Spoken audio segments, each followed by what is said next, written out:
तप और तपस्या इसके विमोचन अवसर पर हमारे विश्व के सबसे बड़े लोकतंत्र भारत की लोकसभा के अध्यक्ष और जिनके सानिध्य में रहकर बहुत छोटे से बाल्यकाल से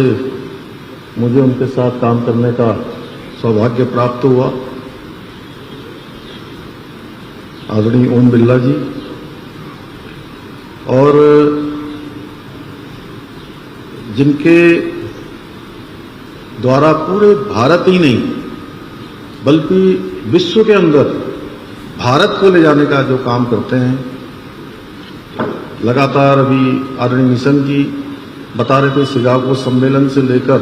विश्व के अनेकों देशों में जिनके व्याख्यान होते हैं, जिनके जीवा पर सरस्वती का वास है, ऐसे पूज्य स्वामी जूना पीठाधीश्वर आचार्य महामंडलेश्वर स्वामी अवधेशानंद गिरी जी, पूज्य महामंडलेश्वर स्वामी नैसर्गिका गिरी जी, इस लोकसभा हरिद्वार के लोकप्रिय सांसद और जो स्वयं भी कवि भी हैं, साहित्यकार भी हैं, उत्तराखंड सरकार के मुख्यमंत्री रहे, भारत सरकार के केंद्रीय मंत्री रहे और लगातार इस हरिद्वार क्षेत्र हो या उत्तराखंड के लिए देश के अंदर वकालत करने का काम हमारे राज्य के लिए करते हैं। आदरणीय डॉक्टर रमेश पोखरियाल निशंक जी, भारतीय जनता पार्टी के प्रदेश अध्यक्ष और हरिद्वार के लोकप्रिय विधायक आदरणीय मदन कौशिक जी, मंच पर विराजमान रुड़की क्षेत्र के लोकप्रिय विधायक भाई प्रदीप बत्रा जी, आज के इस कार्यक्रम का बहुत ही शानदार संचालन, और मैं कहूं तो काफी लंबा समय हो गया और लग भी नहीं रहा है कि इतना लंबा समय हो गया।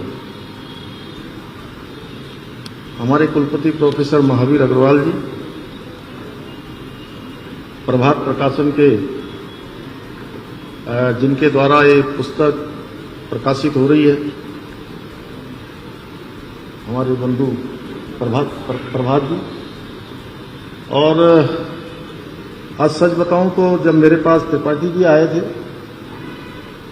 और उन्होंने कहा कि मेरी धर्मपत्नी जी द्वारा पूज्य स्वामी जी के जीवन पर पुस्तक लिखी गई है और उसका विमोचन हरिहर आश्रम में लोकसभा के अध्यक्ष आदरणीय ओम बिरला जी के द्वारा होना है, शोभा जी जिन्होंने बहुत ही शानदार, क्योंकि जब आप आई थी तो तब पुस्तक के बारे में जब त्रिपाठी आए थे लगातार मिले थे तो चर्चा हुई, और आपसे मेरा एक बड़ा पुराना नाता भी है। जब मैं लखनऊ विश्वविद्यालय का छात्र था तो उस समय त्रिपाठी जी लखनऊ विश्वविद्यालय के रजिस्ट्रार होते थे।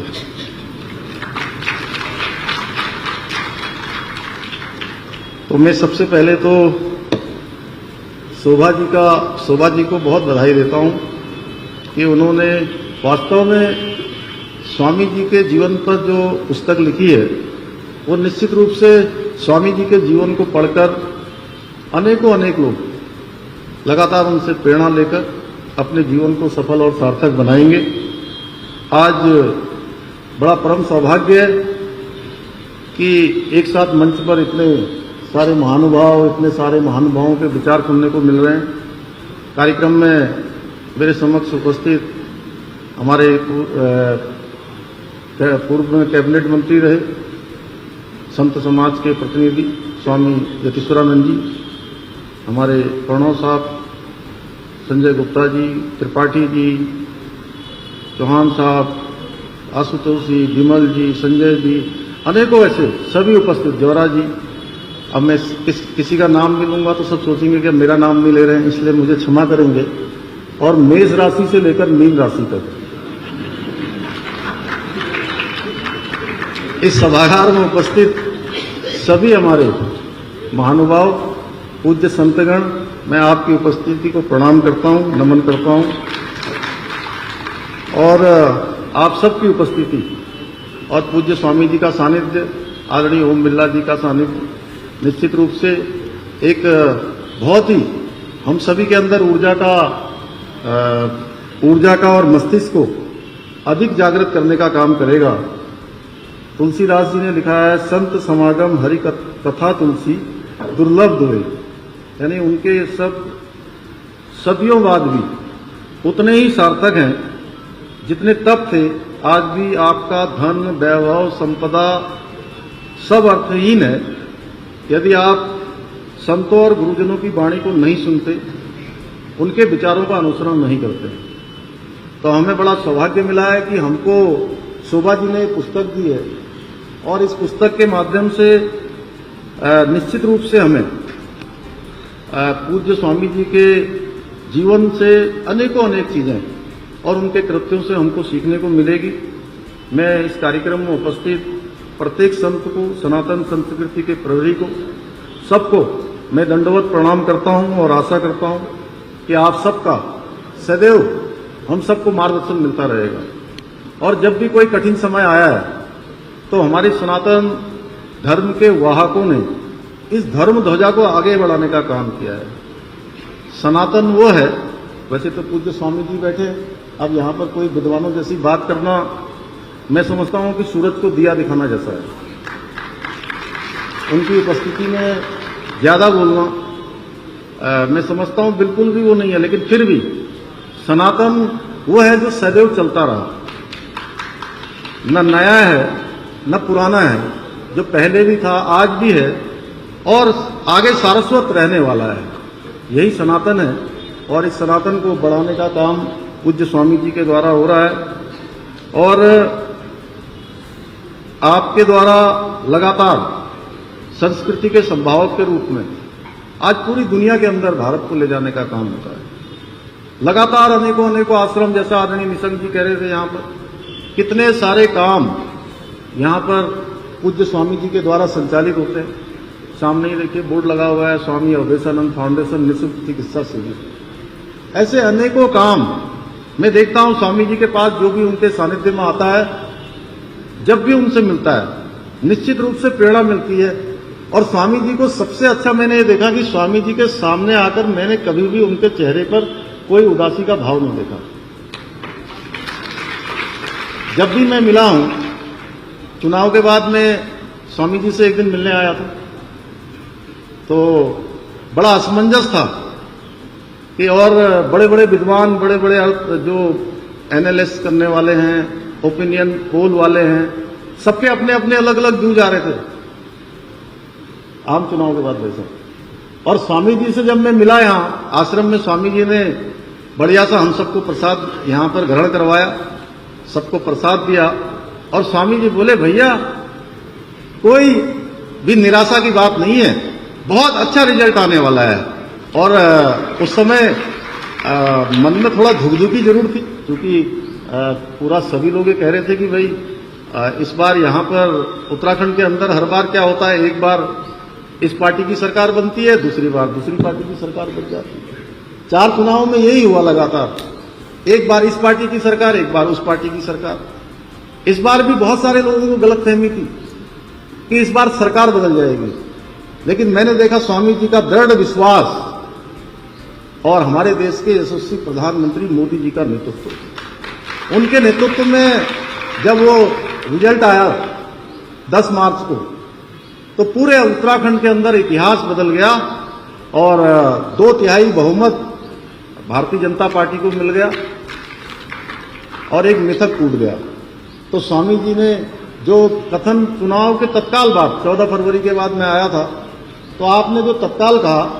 वो रिजल्ट 10 तारीख को बिल्कुल सत्य के रूप में सामने आ गया। तो स्वामी जी के अंदर इतनी दूरदर्शिता भी है, सब देखते हैं। आज हम लोग स्वामी जी का मार्गदर्शन लेकर लगातार आगे बढ़ने का, उनका मार्गदर्शन, उनका एक पाथे हमको हर क्षेत्र में मिलता है। आपका व्यक्तित्व एक चुंबकीय सा व्यक्तित्व है, जो भी एक बार आपसे मिलता है, मैं समझता हूं कि शोभा जी ने तो पुस्तक लिखी, उनकी पुस्तक के बारे में मैं पढ़ रहा था कि आप आश्रम से गई तो आपका मन आश्रम में ही रह गया, आपने सोचा कि मैं स्वामी जी के व्यक्तित्व के बारे में लिखूं। लेकिन यहां पर जो भी आता होगा मैं भी जब पहली बार स्वामी जी से मिला तो मैं स्वामी जी के बारे में पहले सोचता था कि ये इतने बड़े स्वामी हैं, पूरे देश विदेशों में इनका नाम है, तो थोड़ा कई बार क्या होता है, बचपन से जैसा हम लोगों को देखा कि ये लगता था कि बड़ा व्यक्तित्व है तो हो सकता है कि वो उतना ज्यादा सर्वस्पर्शी न हो, सर्वग्राही न हो, लेकिन स्वामी जी से मिलकर ऐसा भी नहीं लगता कि स्वामी जी जितने बड़े संत हैं उनके व्यवहार से कहीं नहीं झलकता है। तो ये सब चीजें हमने स्वामी जी के उसमें देखी हैं। शोभा जी ने इस पुस्तक में आपके तप, आपकी सिद्धि, आपके परिजनों, विशेषकर आपकी माता जी द्वारा की गई तपस्या के इस औपन्यासिक कृति से उसको सूचीबद्ध किया है। ये पुस्तक आपके त्यागपूर्ण जीवन पर लिखी गई है, जो अत्यंत भावपूर्ण है, मार्मिक है और पठनीय है, जो न केवल तप और तपस्या के भेद को बताती है बल्कि एक सन्यासी के जीवन दर्शन और उसके परिजनों की मनोस्थिति का भी बोध कराती है। वास्तव में आपकी मां के लिए और कोई भी बच्चा अपने घर से जब जाता है तो स्थिति बहुत कठिन होती है, मैंने नजदीक से देखा है। बल्कि आप तो संन्यास में आए और संन्यास में तो कहते हैं कि सब कुछ पहले ही छोड़ के आना पड़ता है, जीते जी ही सब कुछ करके आना पड़ता है। अगर कोई बच्चा पढ़ने के लिए भी जाता है, दूर जाता है, पहली बार अपनी माँ से, अपने पिता से, अपने पारिवारिक जनों से बिछुड़ता है, तो उस समय घर वालों की स्थिति बहुत कष्टकारी होती है और उस बच्चे की मनस्थिति भी बड़ी वैसी होती है। ये केवल समझा जा सकता है और सभी लोग, हम लोग इस बात को भली भांति समझते हैं। इस पुस्तक में एक सन्यासी की माता द्वारा किए गए त्याग, अपने बच्चे के गृह त्याग पर उनकी विपुलता, पुत्र की इस यात्रा की सफलता हेतु उनके समर्पण और पुत्र की महानता को चरम पर स्थापित देखना, एक मां की संतुष्टि को भी इस पुस्तक में आपने समाहित किया है।